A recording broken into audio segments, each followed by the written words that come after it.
Hoje é o dia 12 de fevereiro de 2021.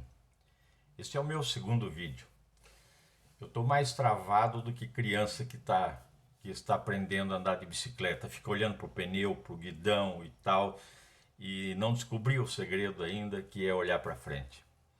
Quando fiz o meu primeiro vídeo, como vida de excelência, já cometi o primeiro erro. Foi gravar na vertical.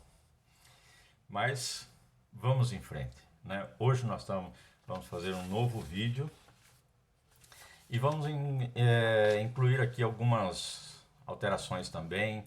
E eu vou aprendendo e buscando a orientação do Senhor e pedindo a unção e a capacitação do Espírito Santo para que estes vídeos sejam flechas do Espírito Santo, que elas atinjam o alvo que o Senhor quiser.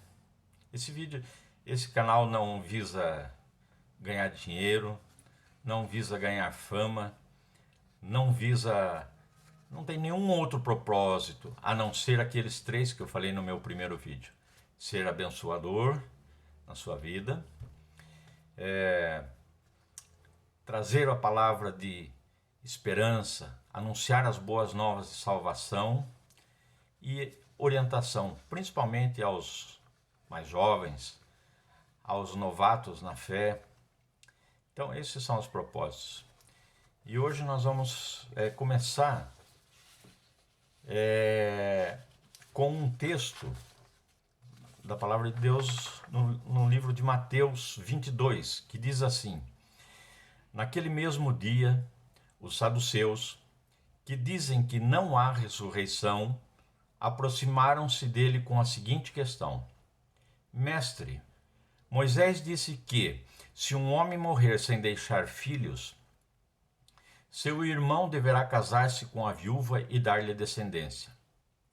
Entre nós havia 7 irmãos. O primeiro casou-se e morreu. Como não teve filhos, deixou a mulher para seu irmão. A mesma coisa aconteceu com o segundo, com o terceiro, até o 7º. Finalmente, depois de todos, morreu a mulher. Pois bem, na ressurreição, de qual dos 7 ela será esposa, visto que todos foram casados com ela? Jesus respondeu: vocês estão enganados, porque não conhecem as Escrituras nem o poder de Deus. E quanto à ressurreição dos mortos, vocês não leram o que Deus disse? Eu sou o Deus de Abraão, o Deus de Isaque e o Deus de Jacó?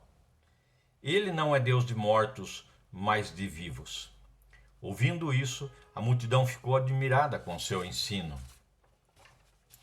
Então, hoje nós vamos tratar aqui do assunto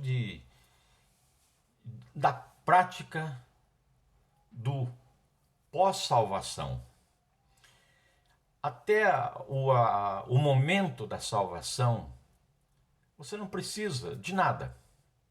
É Deus quem vai preparar o cenário, é Deus que vai usar os recursos necessários que lhe aprouver, é Deus que vai mover os céus e a terra para ir ao teu encontro, para que o Espírito Santo possa falar ao seu coração, convencê-lo do pecado e levá-lo a ter um encontro real com Cristo e haver um quebrantamento, um novo nascimento.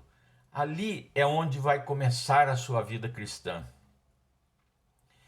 Até esse ponto, você pode estar completamente desorientado, alheio a tudo que diz respeito à vida eterna, à salvação em Jesus Cristo.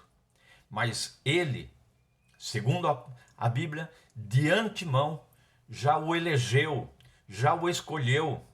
E ainda que seja no último instante da sua vida, você vai ter um encontro com Ele.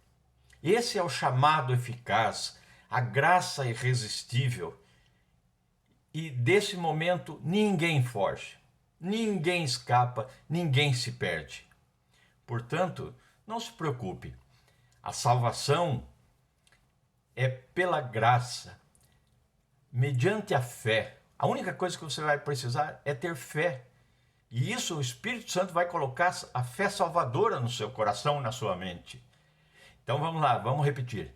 A salvação é pela graça. Não.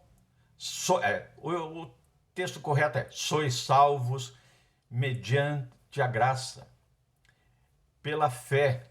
E isto não vem de vós. Então, é Deus quem chama, é Deus quem escolhe aqueles que são eleitos e que serão salvos. Mas, a partir desse momento, aí sim, aí entra o que esse texto diz, que errais porque não conheceis as Escrituras.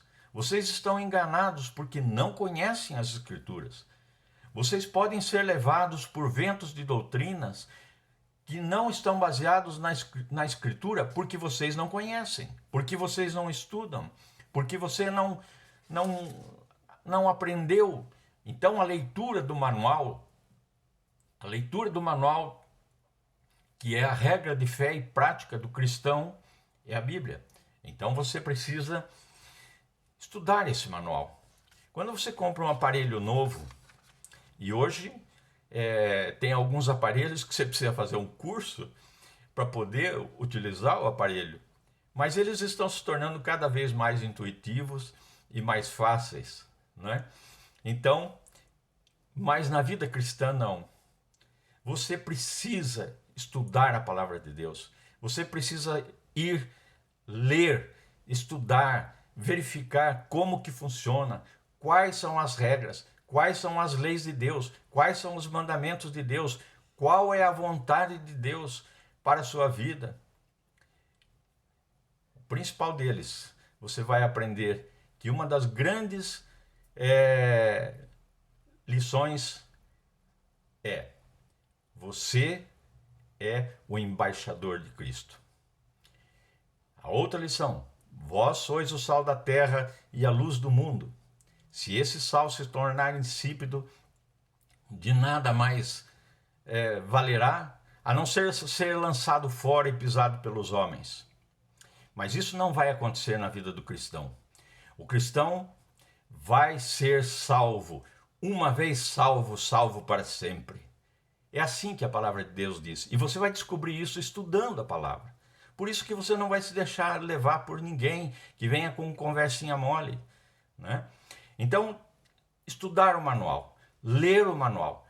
A sua regra de fé e prática é a comunhão diária, constante com Deus, a oração incessante, a vigília, a vigiar e orar, para que não entreis em tentação. Essa é a regra. E você vai descobrir isso lendo o manual, estudando o manual. Por isso que é obrigatório ler o manual de regra, que é a regra de fé e prática do cristão, que é a palavra de Deus. E o Espírito Santo vai agir. E se você, antes de meditar na palavra, dobrar os seus joelhos e orar, vai ser melhor ainda, tá bom?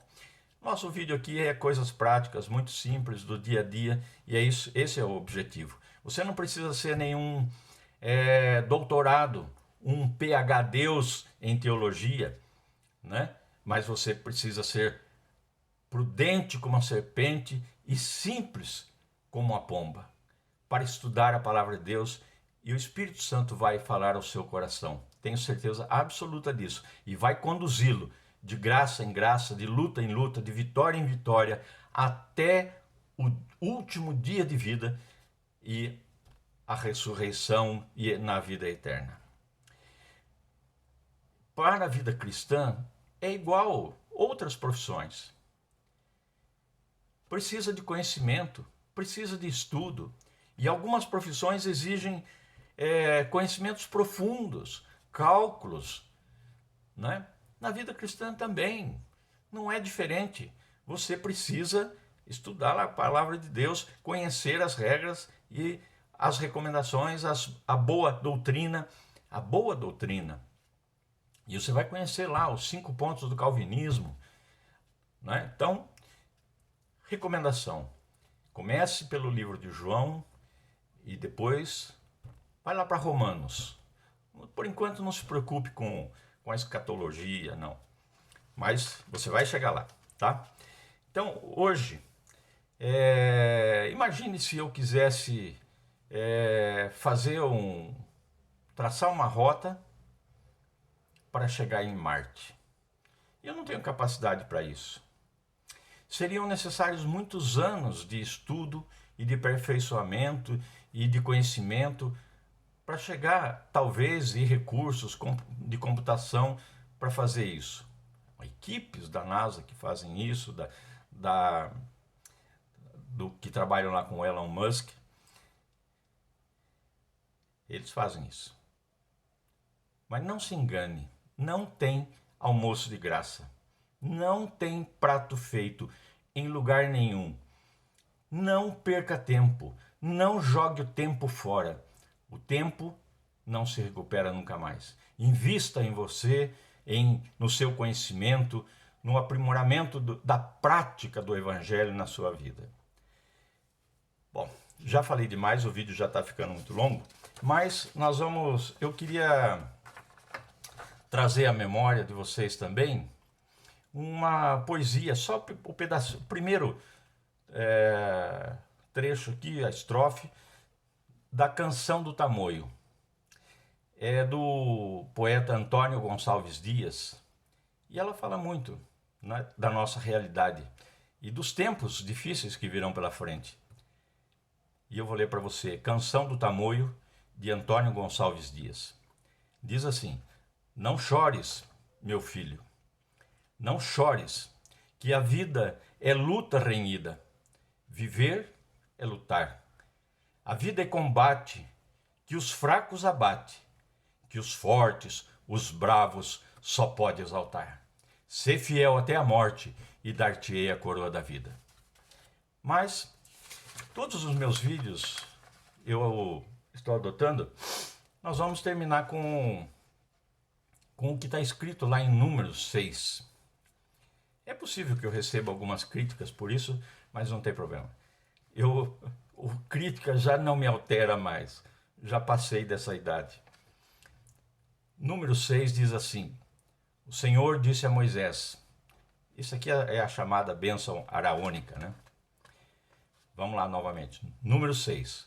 O Senhor disse a Moisés: diga a Arão e aos seus filhos, assim vocês abençoarão os israelitas. O Senhor te abençoe e te guarde. O Senhor faça resplandecer o seu rosto sobre ti e te conceda graça. O Senhor volte para ti o seu rosto e te dê paz. Que Deus te abençoe e que esse vídeo possa trazer paz ao seu coração, trazer esperança e trazer forças para que você possa enfrentar todas as lutas e as dificuldades que todo cristão tem, né? Nós não estamos blindados nesse mundo perverso e perdido, neste mundo tenebroso, como diz aquele livro, né? Nós não estamos blindados. Nós temos a companhia, a guarda, a proteção, o cuidado do Senhor, que nos trata como a menina dos seus olhos. Nisso você pode confiar. E a vitória é certa, né? Haverá um dia que nós estaremos no novo céu e uma nova terra, onde já não haverá mais pranto nem dor, e toda a lágrima do nosso rosto será enxugada, já não haverá mais. Bom final de semana.